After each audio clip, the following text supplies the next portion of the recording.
Lucas Tassin et Zuriko Davitashvili restent à Saint-Etienne à la fermeture du marché français notamment, même s'il reste encore la Turquie où Bouchoirie s'est en allé et ça pourrait offrir aussi des portes de sortie à certains indésirables. Bonjour et bienvenue sur la chaîne du Viking Vert pour faire le point sur l'effectif après cette semaine où il y a eu la fin des transferts le lundi à minuit. Donc je fais cette vidéo samedi, je n'ai pas pu la faire avant à cause d'orage où je vis et la connexion internet n'était pas bonne pour enregistrer tout ça, c'était pas facile pour le son. Donc, euh, donc voilà, je la fais aujourd'hui samedi. Il y a eu le départ de Bouchoirie entre temps en plus. Donc voilà, on va faire ça ligne par ligne. Mais avant ça, n'hésite pas à t'abonner, partager la vidéo et bien sûr à aimer et commenter. Dis-moi ce que tu penses de cet effectif pour essayer de remonter pour nos Verts. Est-ce qu'Eric Orneland a ce qu'il faut pour finir dans ces deux premiers qui nous permettraient de retrouver la Ligue 1 juste une petite année après y être descendu. Donc on va commencer tout naturellement par les gardiens, donc avec Gauthier Larsonneur en titulaire et capitaine de l'équipe et Brice Maubleu. Donc voilà, il n'y a pas trop de surprises, de gardiens qui sont plutôt de qualité, même si on sait que Larsonneur a des petits problèmes dans les airs et dans le domaine aérien. Mais ça reste quand même plus que correct pour jouer en Ligue 2. Et derrière, en troisième gardien, il y aura un jeune du centre de formation ou gardien de la réserve, bien sûr, qui peut faire le travail si les deux sont indisponibles. Mais voilà, le poste de gardien n'est pas problématique. Après, derrière, on a donc de gauche à droite Hanan, les jeunes Traoré et Makloufi, même si c'était Ben Holt qui avait remplacé Hanan quand il avait été blessé, et après ça a été Bernauer qui avait été préféré à gauche pour être titulaire face à Grenoble. Donc voilà, Bernauer, Michael Nadé, Chico Lamba, j'avais perdu son nom, excusez-moi, donc Chico Lamba. Et après, on n'a pas grand monde en fait dans l'axe. Beres Obouzou étant parti en prêt, quelque chose que je n'avais pas compris. Je pensais qu'il rentrait dans la rotation. En plus, il est capable d'évoluer aussi latéral droit et latéral gauche.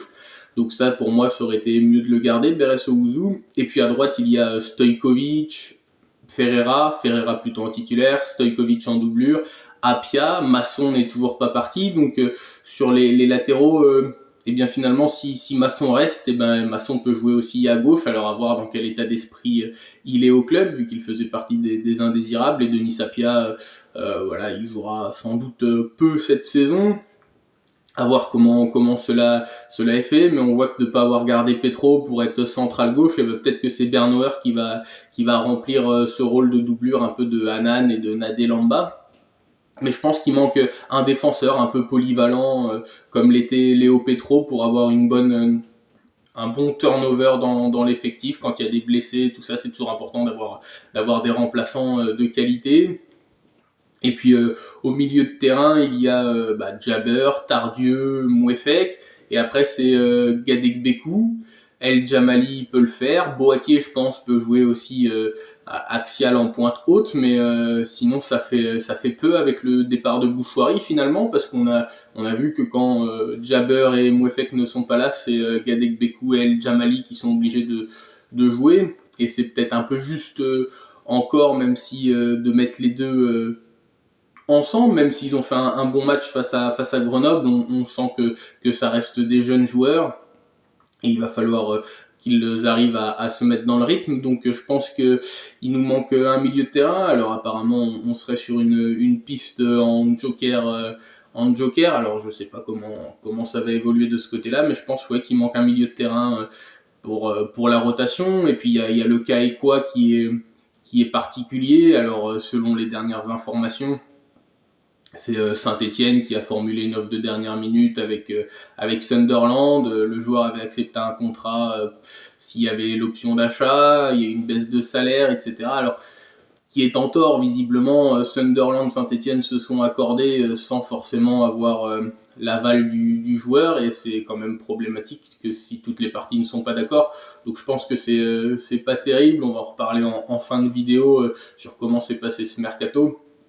Mais je trouve pas ça très bien de la part de nos dirigeants vis-à-vis du joueur, bien entendu. Donc je comprends au vu des nouvelles informations la colère de Ekwa. Et sur la ligne offensive, eh bien là, avec Stassin et Davitashvili qui restent, alors c'est des bonnes nouvelles parce que c'est des joueurs, on a Davitashvili, il peut faire la différence à tout moment, on l'a vu contre Boulogne, hein, sur une accélération, hop, passer dans les petits espaces et marquer, et puis Stassin il reste quand même sur une saison à 11 buts en Ligue 1, ce qui est quand même pas mal pour une première, et donc voilà, ça fait une belle attaque avec Cardona quand même. Si on mesure Iko Davitashvili, Stassin, Cardona, ça fait une belle attaque de Ligue 2 en chiffres quand même. Puis il y a Boakier, Benold, Nguessan, El Djamali peut jouer avant-centre. Dufus, on a vu qu'il avait des qualités. Alors il est à parfaire ce joueur, hein, il est perfectible. On voit qu'il a toujours joué en jeune, il y a quelques petits défauts, il vient d'Angleterre, donc il va falloir qu'il se mette au foot à la française du coup, parce qu'on voit beaucoup qu'il est très sanctionné, et l'arbitrage c'est assez compliqué, hein. C'est un joueur qui est difficile à arbitrer, il passe avec les bras et tout ça, et on sait qu'en France on n'aime pas trop que ça joue avec les bras, donc ça siffle souvent contre lui, mais il y a des qualités, donc on a une attaque qui peut péter le feu, ça va faire beaucoup de choix pour notre coach, bien entendu. Et ça, il va falloir gérer les égos de certains, de chacun. Comment est-ce que Stassin va prendre le fait de rester à Saint-Etienne? Alors pour sa carrière, il a aucun... Ça lui serait défavorable de traîner les pieds un petit peu. Il va falloir qu'il joue de toute façon s'il veut. Si on remonte, il fera partie intégrante de ceux qui nous ont fait remonter. Et puis s'il veut être dans la sélection belge en Ligue 2, hein, Rudy Garcia. Alors est-ce que Rudy Garcia restera longtemps à la tête de l'équipe belge? Ça, c'est une bonne question. Mais Rudy Garcia a dit que comme il joue en Ligue 2, c'était compliqué de le prendre comparé à d'autres. Après ça, c'est son point de vue à Rudy Garcia. Et puis peut-être que Lucas Stassin était un peu hors de forme, pas forcément plus la tête au transfert qu'à aller en sélection aussi, puis pas en forme comme il a repris assez tardivement avec son opération du pied, etc. Donc voilà, Lucas Stassin, il a ce serait pas bénéfique pour lui de traîner des pieds à Saint-Etienne. En tout cas, il va falloir qu'il fasse et qu'il montre qu'il peut faire une bonne saison complète, qui confirme sa bonne saison de Ligue 1. Donc voilà pour l'effectif. Donc un effectif qui au final est très déséquilibré, avec beaucoup de joueurs offensifs, peu de joueurs au milieu de terrain, et des défenseurs qui étaient sur le départ qui restent encore, parce qu'il y a toujours Batubinsika que j'ai pas noté aussi, qui est dans l'effectif. Donc des joueurs qui étaient sur le départ, Batubinsika ne s'entraînait pas à Saint-Etienne, il avait son préparateur physique seul pour espérer partir.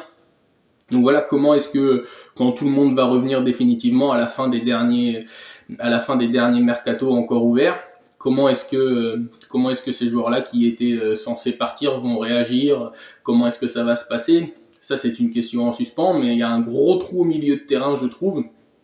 Et si Ekwa ne revient pas et dans le bon état d'esprit, parce que ça pourrait embêter tout le monde, et c'est là où je voudrais parler un petit peu de la manière de faire de Kilmer, qui est en fait peu appréciable. Je pense que quand on est joueur, quand on dit bah non, moi je veux pas jouer en Ligue 2, c'est son droit le plus total. Il n'était qu'en prêt avec une option d'achat. Après, il avait accepté un contrat, certes au préalable, mais dans ces cas-là, son agent aurait dû mettre une clause que s'il y avait descente en Ligue 2, l'option d'achat n'était plus valable et le contrat non plus.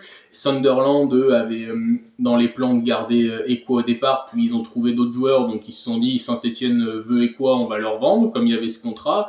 Et donc Sunderland prend 7 millions, Saint-Etienne récupère un joueur que de base il voulait, et puis je suppose que l'agent d'Ekwa récupère un petit peu d'argent sur cette table, mais en attendant on a oublié le joueur. Nous, Saint-Etienne, nos dirigeants sont arrivés un petit peu avec un petit peu d'arrogance, je dirais, comme pour le cas Stassin finalement, mais avec beaucoup d'arrogance dans ce dossier, en disant non, c'est un joueur de Saint-Etienne, donc il signe, il reste et il joue, point barre.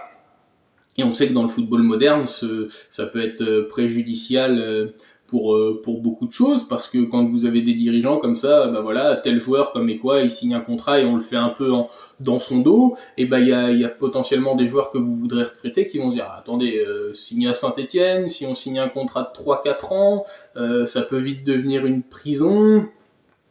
Et bah non, du coup, je signe pas à Saint-Etienne, même si le projet est intéressant, parce que si je me retrouve à pas jouer, bah, je peux faire 3-4 ans à cirer le banc ou à être en réserve, donc c'est pas intéressant. Ou à l'inverse, il y a des joueurs qui vont peut-être être un petit peu moins bons et qui vont venir, qui vont vous demander des gros salaires en disant bah, de toute façon c'est Saint-Etienne, ils ont de l'argent et puis bah on va venir, de toute façon si on joue pas c'est pas grave, on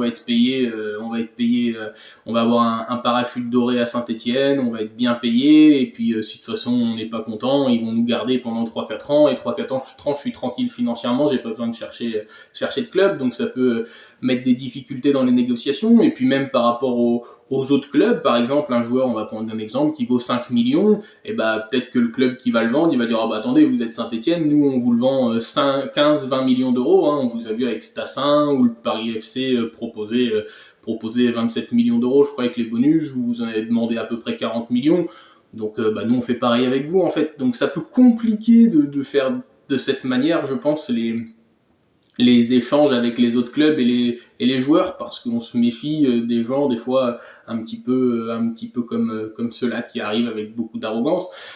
Mais après voilà, ça fait partie du foot d'essayer d'être du foot moderne, d'essayer d'être un peu diplomate dans toutes ces négociations. Et je pense qu'avec Ekwa, on ne l'a pas été. Après, j'espère que la situation va se régler, et que si Ekwa veut vraiment partir, eh bien, pour lui, qu'il trouve un club, parce qu'il y a encore des fenêtres de transfert ouvertes. Je crois que l'Espagne, il y avait Saragosse, ou non, il y avait un club qui était dessus, visiblement, donc on verra. Mais voilà, il faut faire attention à comment on fait les choses, et je pense que nos dirigeants se sentent tellement supérieurs aux autres, notamment en Ligue 2, avec cette force financière qui est incroyable, que des fois, bah, ils en oublient qu'il bah, y a d'autres intermédiaires, il y a d'autres interlocuteurs, et qu'il faut aussi prendre en compte les joueurs, parce qu'au final, ce sont les joueurs qui jouent, et si on a des joueurs qui veulent pas jouer chez nous et qu'on les force à rester, et ben dans un effectif, ça peut vite être compliqué à gérer pour un coach, et on n'a pas 50 joueurs non plus, même si on en a beaucoup. On n'en a pas 50 comme le PSG ou autre, on n'est pas champion, on ne gagne pas la Ligue des Champions. Donc il faut faire attention à tout ça. Et donc voilà, dis-moi ce que tu en penses de cette affaire et quoi. Sur ce, c'était le Viking vert. Ciao ciao.